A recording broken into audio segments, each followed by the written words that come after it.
भगवान विष्णु मंगलम गरुड़ध्वज मंगलम पुंडरीकाक्ष मंगलाय तनोहरि। कुंवर जी दुल्हन के गले में मंगलसूत्र पहना दो।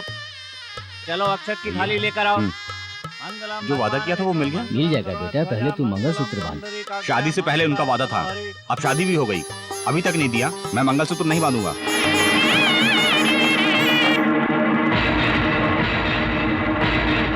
बीच शादी में तू ऐसी बेइज्जती मत कर बेटा, पहले तू मंगलसूत्र बांध। तेरा भाई कह रहा है। भाई कहे या बाप कहे, उनका कहना मानकर मंगलसूत्र पहनाने का जमाना जा चुका। तुम्हारे भैया के कहने पर बड़ी मुश्किल से ये सब इंतजाम किया है। जितनी मेरी औकात थी उससे ज्यादा किया है मैंने। जो कुछ भी मेरे पास था वो सब गिरवी रखकर मैंने बहुत हद तक कोशिश की। बच्चे के गले में मंगलसूत्र बांध दो बेटा। जब दोगे तभी बांधूंगा मैं। तू सोने के पीछे इस तरह पागल हो रहा है। सोने से बढ़कर हीरे जैसी पत्नी तुझे मिली है, वो क्या कम है? मैं किसी की बात नहीं मानूंगा।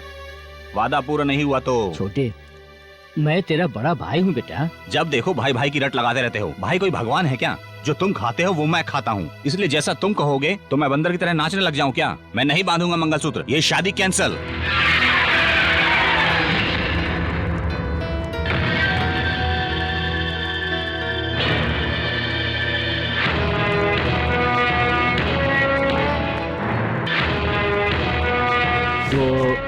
सफाई नहीं चाहिए। क्या कहा? भाई कोई भगवान है तूने पूछा ना? नहीं छोटे, भगवान से भी कम नहीं। अपने छोटे भाइयों को संसार में लाने के लिए माँ की कोख से पहला जन्म वो लेता है। माँ 9 महीने औलाद को कोख में रखती है। पिता बच्चों को जिंदगी देने के लिए जीवन भर संघर्ष करता है। माँ की ममता और बाप का प्यार दोनों को मिलाकर भगवान ने जन्म दिया है इस भाई को। और इस भाई की बात आज तुम मानने से इनकार कर रहे हो? भाई के इशारे पर तो जान भी दे देनी चाहिए। अच्छा, जहर पीने के लिए कहोगे तो पी लूंगा। पीना होगा। 10 लोगों को उपदेश देना आसान है, मगर इतिहास रचना इतना आसान नहीं है। तुम्हारे भी तो शायद कोई भाई हो सकते हैं। हिम्मत है तो उन्हें जहर पिला के दिखाओ। ऐसा ही होगा बेटा। मेरे दोनों भाइयों को बुलाओ। उन्हें किस लिए बुलाओ बेटा? मेरी दी हुई जबान अटल है। राम सिंह, तुम्हारे भाई शिवराम जी बुला रहे हैं। राजू सिंह, तुम्हारे भाई शिवराम जी बुला रहे हैं। अभी आया। बेटा आरती तो ले लो।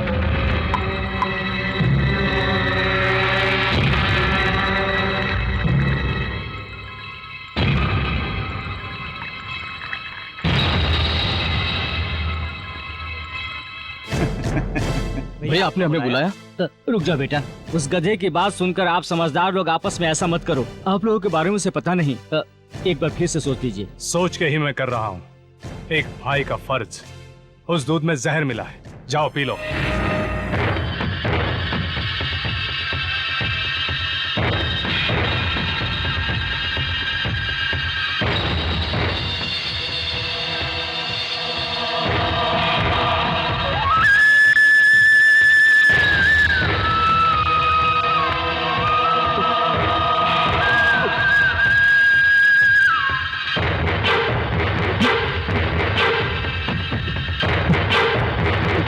भैया उन्हें जल्दी से हॉस्पिटल ले जाओ।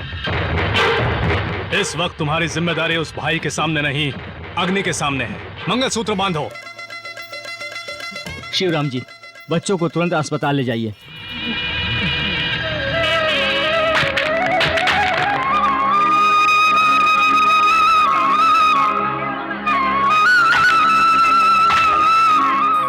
डॉक्टर साहब, घबराओ मत, अब वो सब खतरे से बाहर हैं। घबराओ मत, वो खतरे से बाहर हैं। तुम्हें ऐसा फैसला लेने से पहले सोचना चाहिए था शिवराम जी। अगर बच्चों की जान चली जाती तो? हमारे भाई के किए हुए फैसले से किसी लड़की की जिंदगी संवरती है, तो उसके लिए हमारी जान भी चली जाए तो हमें परवाह नहीं है डॉक्टर। हमें तो इस बात की खुशी है कि हमारी जान बचाने के लिए इन्होंने ये शादी कर ली। राम लक्ष्मण जैसे भाइयों की जोड़ी की मिसाल हमेशा दी जाती है, लेकिन आज मैं अपनी आंखों से देख रहा हूँ। मुझसे भूल हो गई थी, मुझे क्षमा करके आशीर्वाद दीजिए। तुम्हें मेरे आशीर्वाद की जरूरत नहीं, अपने बड़े भाई से लो। जीवन में तेरे भाई ने इतना बड़ा उपकार किया है, तेरा साथ निभाने के लिए हीरे जैसी लड़की को तेरा जीवन साथी बनाया। क्योंकि माँ बाप के बाद छोटे भाई बहनों के लिए बड़ा भाई ही इस दुनिया में भगवान समान होता है। इसी को कहते हैं खून का रिश्ता।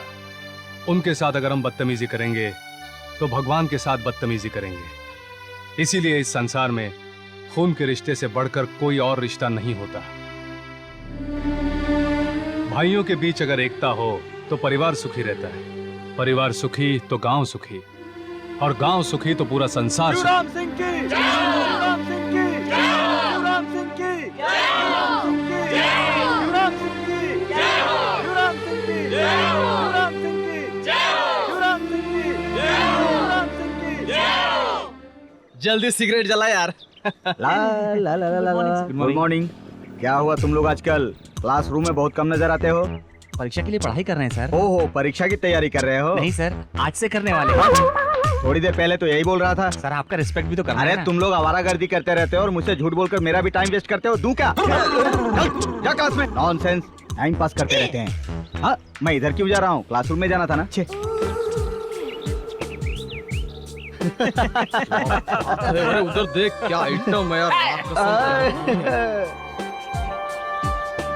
वाह। हाय, हाय। तेरे गले का प्लेन बहुत बढ़िया है। Thank you. मेरा एयरपोर्ट भी यहाँ पर तैयार है। मुझे चढ़ने के लिए टिकट मिलेगा क्या? चप्पल मिलेगा। अरे तुमने गले में एरोप्लेन लटका के रखा है, हमने क्या गलत किया? एरोप्लेन गले में लटकाने की मेरी हैसियत है, तुम्हारी हैसियत है क्या? चकले। तेरी वजह से चली गई। ए, क्लास का टाइम हो गया, चल। अरे रुक ना, थोड़ी देर और बैठते ना। अरे चल जल्दी, तूफान आ रही है, चल। अरे मिनिस्टर का बेटा होकर इस लड़की से क्या डर रहा है? अबे वो मेरी बहन है, अगर बाप को पता चल गया ना तो वो मुझे धो डालेगा। चल। हाँ चलो चलो। हाय हाय। क्यों यार, तुम लोगों ने मेरे हीरो को देखा क्या? हमने नहीं देखा। तुम हमें अपने और अपने बॉयफ्रेंड का पीए समझती हो क्या? छी छी, तुम लोग तो फ्रेंड होने के बिल्कुल लायक नहीं हो। पिछले जन्म में मेरा बॉयफ्रेंड तुम लोगों को लाइन मारता होगा, इसलिए इस जन्म में तुम लोग उससे जलते हो। इतनी छोटी सी बात के लिए जोश में क्यों आ रही हो? तेरा हीरो तो बस आता ही होगा। देख, तेरा हीरो वही होता है जो सपनों में आकर प्यार करे। अब रहने भी दे, तू हमेशा फेंकती रहती है। ये बात जाकर उसके सामने कहकर तो बता, तब हम लोग मानेंगे। सिर्फ प्रिपरेशन के लिए तो आई हूँ मैं, अब तुम देखती जाओ मैं क्या करती हूँ।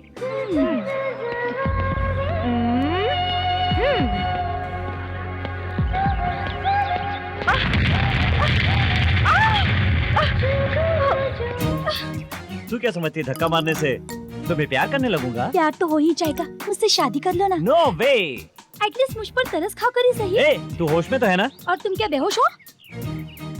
ओ मैडम, कंधे पर जोर का झटका लगा होगा। घर जाके बम लगा के मालिश कर लेना। Okay bye. टिंग डोंग। श्रीकांत काका, आप पीढ़ी दर पीढ़ी मुनीमी का काम करते आए हैं और आप यहाँ घर का काम कर रहे हैं। कहीं मुनीमी का काम क्यों नहीं कर लेते? आपको जब भी मैं देखता हूँ। बेटा, महाराज का काम करने से कहीं ज्यादा मुश्किल है मुनीम का काम करना। मैं बड़ी बड़ी संस्थाओं में वो काम कर चुका हूँ, लेकिन आज के समय में वो नौकरी मेरे लायक नहीं है। मुझे अपना पेट भरने के लिए कहीं न कहीं कुछ तो करना पड़ेगा, इसीलिए आप लोगों को पेट भरकर खाना खिलाता हूँ।